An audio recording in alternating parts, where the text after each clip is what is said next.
illusions.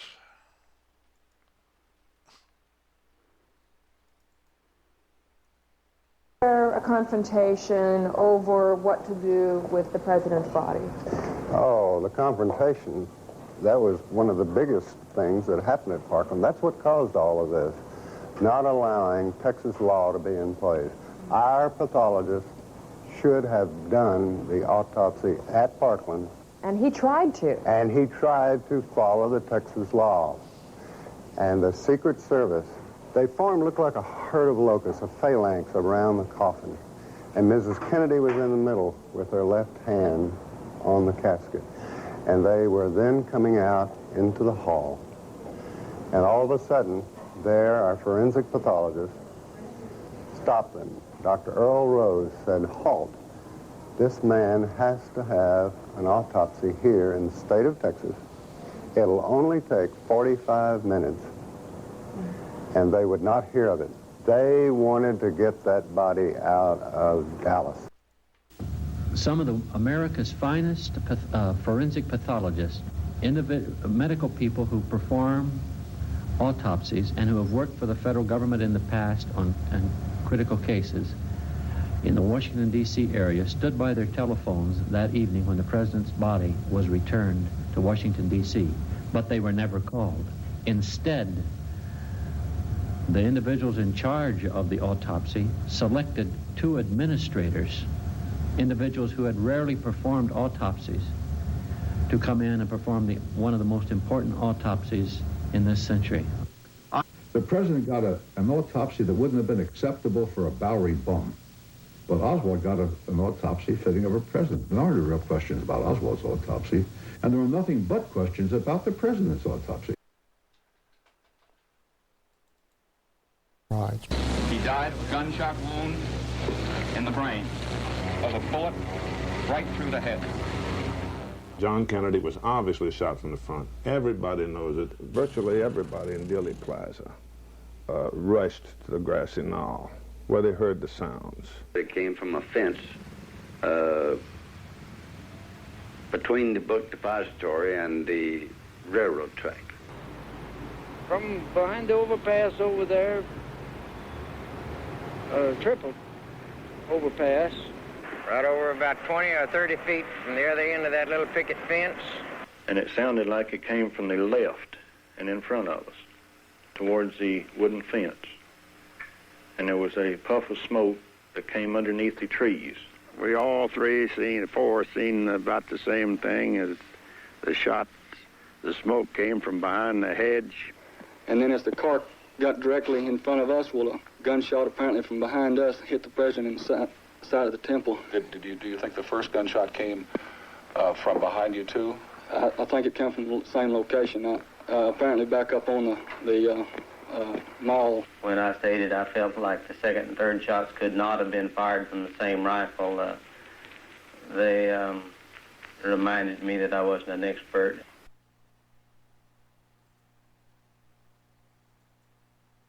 I viewed the autopsy pictures. They had the frontal part of the cerebrum here and the skull out. So when the picture was taken, you think they pulled the skin back up over this wound? That's the only thing I can postulate, because the back of his head was gone. This was a huge hole. It was on the right.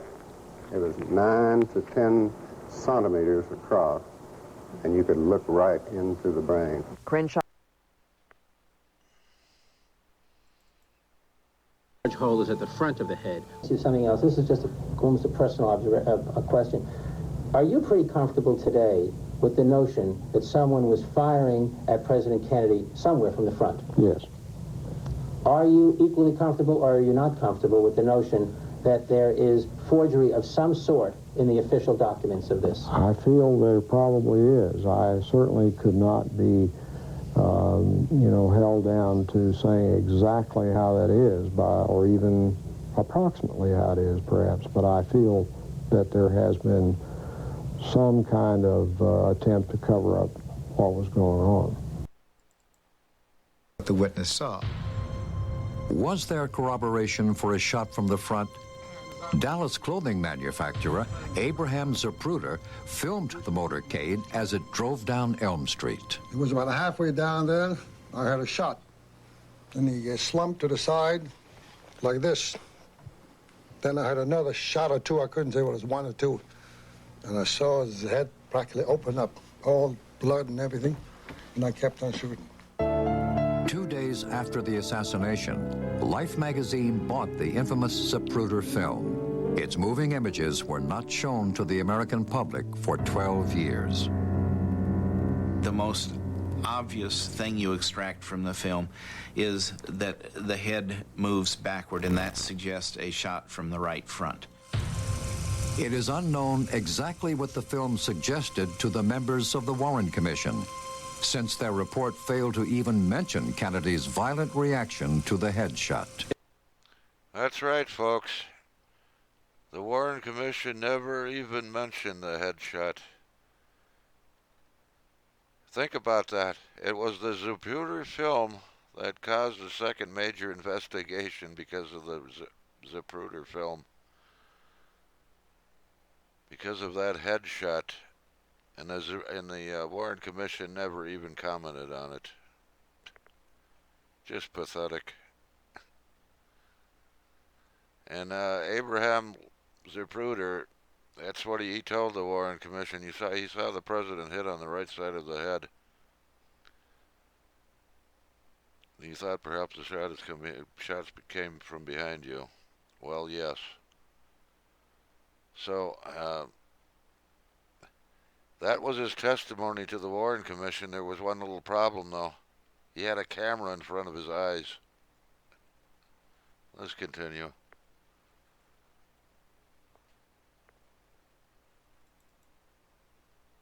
Let me show you, to my best recollection, what the wound looked like to me that day in Trauma Room 1. Before each doctor looked at the photos, he described the wounds he had seen back in 1963.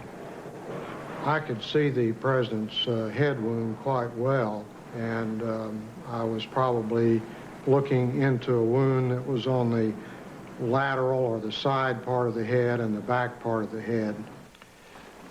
It would be this portion of the head right here. As I remember, it's like this, that there was a big wound, big deficit in his skull and the temporal parietal area.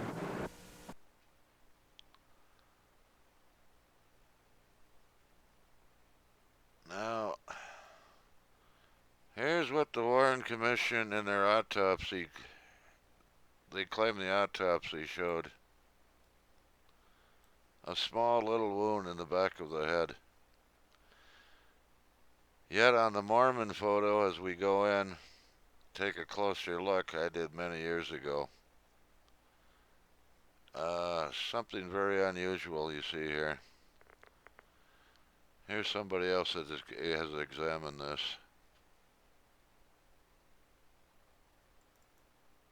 Inconsistencies within, and the pristine Mary Moorman photograph allowed me to go in and actually measure the wound optically without image processing. As we go into the wound and as we expand the wound and magnify it, you can see that the pixel elements, or each one of these little dots, is represented by dark squares or light squares. Now, if there were no wound in the rear of President Kennedy's head, all of the squares would be the basic reflective value or the basic shade of gray that his normal hair coloring would be on this day.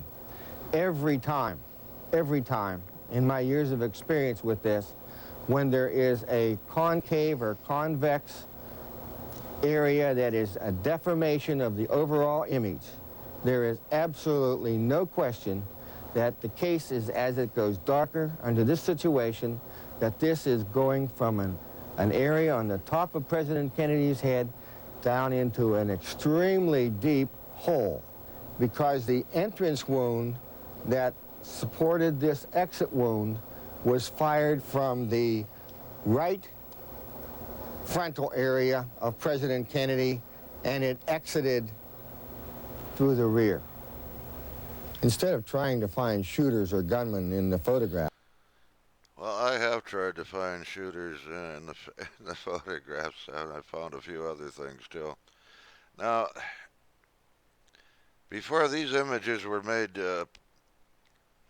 found, the Warren Commission defenders had some little hope, some case to keep fending off reality and truth. But even with this truth before their very eyes, they're still trying to deny this fact. Now, is this the only image I've got of the back of the president's head? No. I also looked somewhere else. Thanks to Robert Grodin's enhancements of the Zapruder film, they were zoomed in some. I've zoomed in either further, and this is what I see. So we have two independent photos here, the Mormon photo and the Zapruder film, which both show this large wound in the back of the president's head. This is not words. This is hard evidence, hard photographic evidence of an exit wound in the back of the president's head.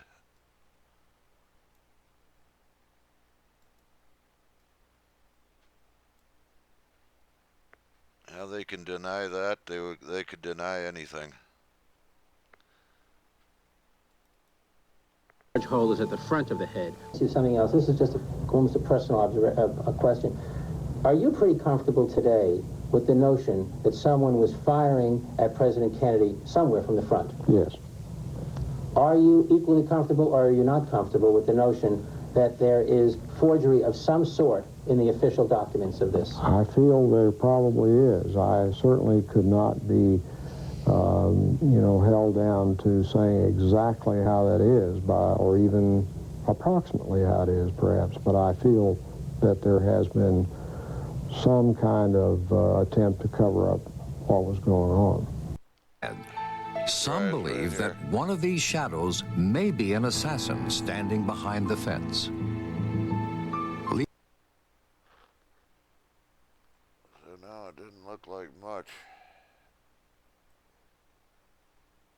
Some believe that one of these shadows may be an assassin standing behind the fence.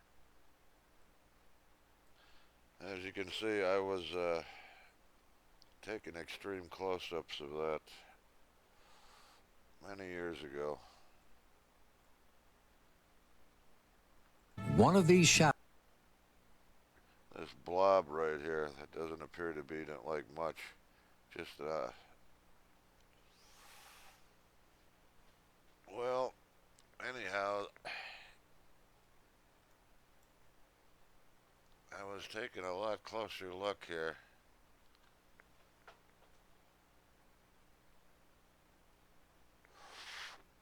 Let's see if you see what I saw.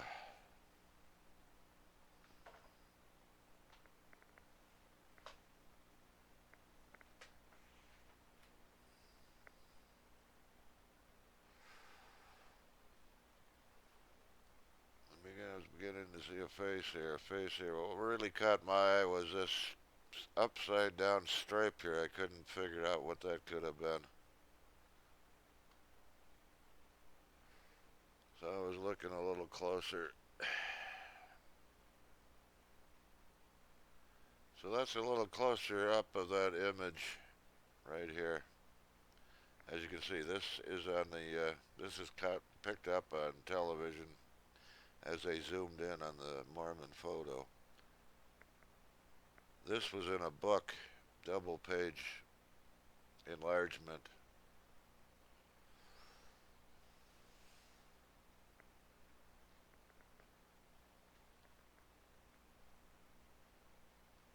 So you get the gist of it. I was looking there, and let's take a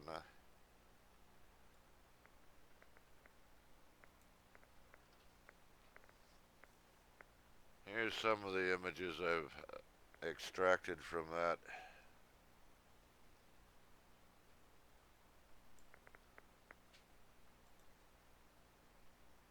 How about a colorized version?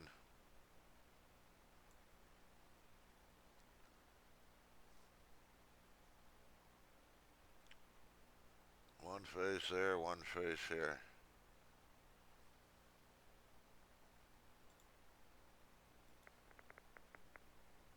How about a little larger view? And by the way, well, I gotta do it this way. I got all kinds of images here. Yes, there it is. Here's an independent close-up somebody did. I don't even know who it was, but this was a digitally enhanced version of the Mormon photo. They never even noticed this. I made a enlargement and I put it up here in the front. They were looking back here, back along here.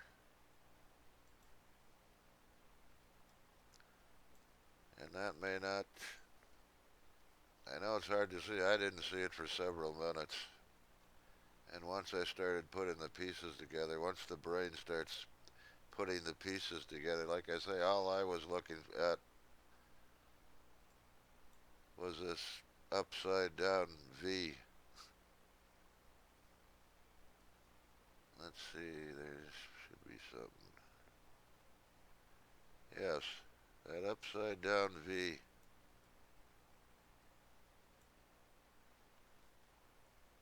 And then I noticed there were a few others. There was this, what appears to be a circle here, just above that. And then I started putting the pieces together. You start seeing the faces. Once you start seeing the faces, understand this is the left arm.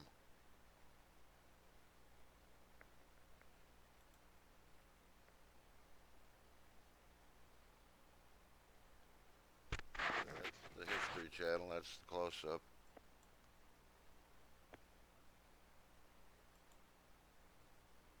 Again,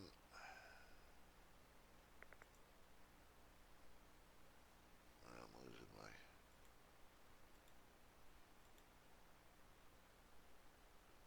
Where is the color?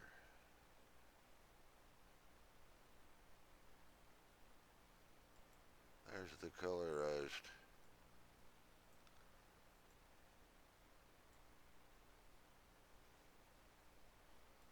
So there's definitely something very unusual there, to say the least. And when you put it all together, I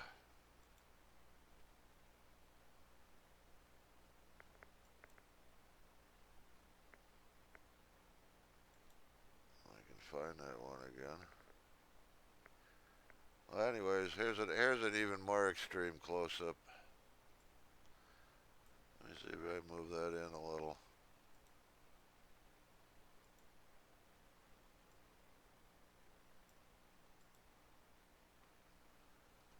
Now, this is very curious that at that distance, I mean, it's picking up this, and it does look like some writing much similar to this. That's a very long distance.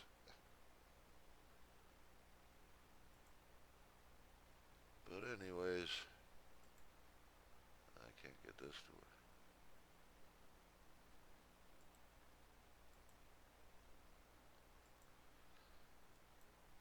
So anyhow, it's very curious that, if I can find that one.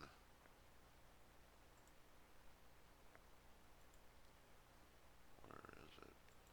It's very curious that you'd have two images like that found in this one photograph. And not only that, but an image like that also. Now, anyone who thinks of that lights and shadows, there's always a possibility of lights and shadows, but those are the damnedest lights and shadows I've ever seen. And as far as I'm concerned, this makes more sense than anything.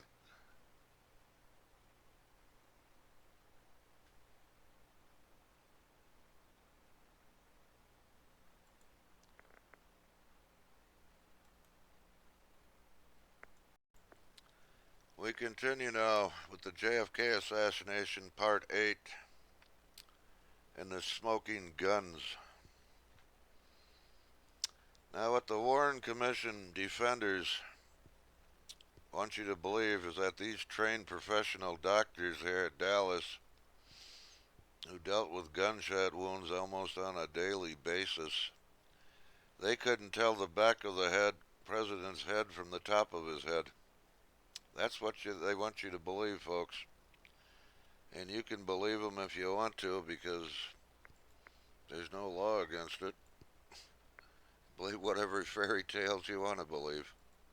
And perhaps this explains why the woman standing nearly right next to Mary Mormon filming the motorcade, why that film has never been seen.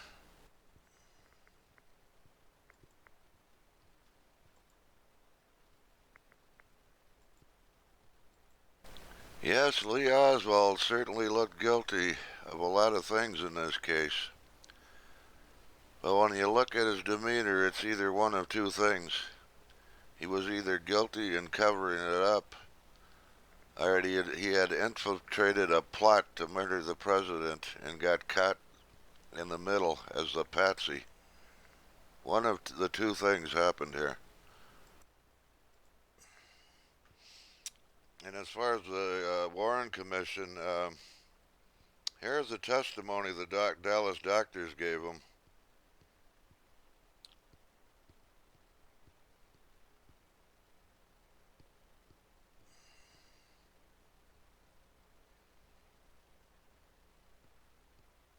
The FBI agents that were present there at the autopsy reported, as well as surgery of the head area, namely in the top of the skull.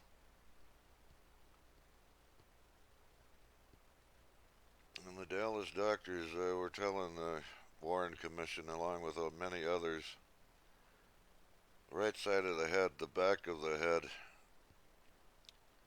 posterior skull occipital region, right posterior part, and on and on and on, every single one of them.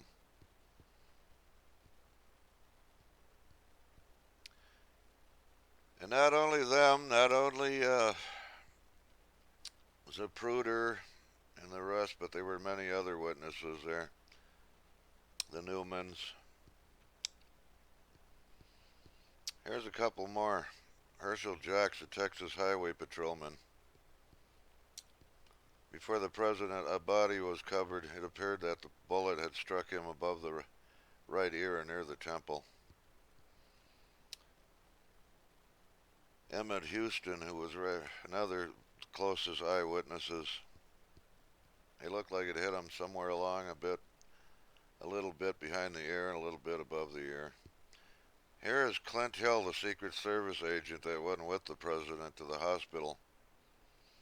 What did he observe? The right rear portion of his head was missing.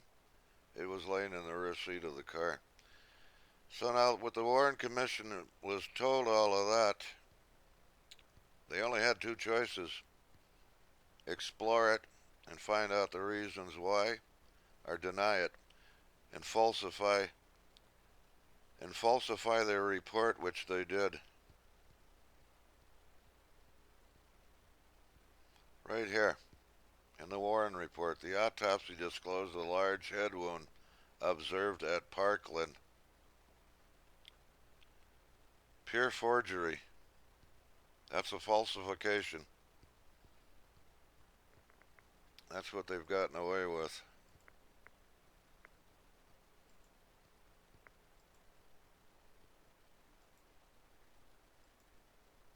You know, there's so much. This thing reeks of conspiracy so much, and there's so much of it, one hardly knows where to start here.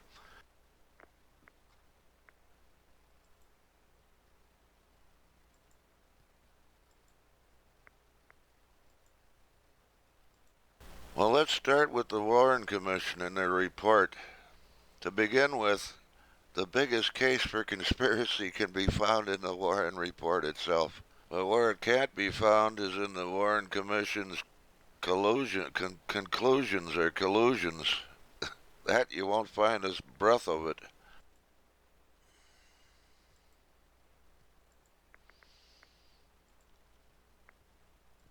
And perhaps this could explain why Lee Harvey Oswald would be assassinated in the Dallas Police Department.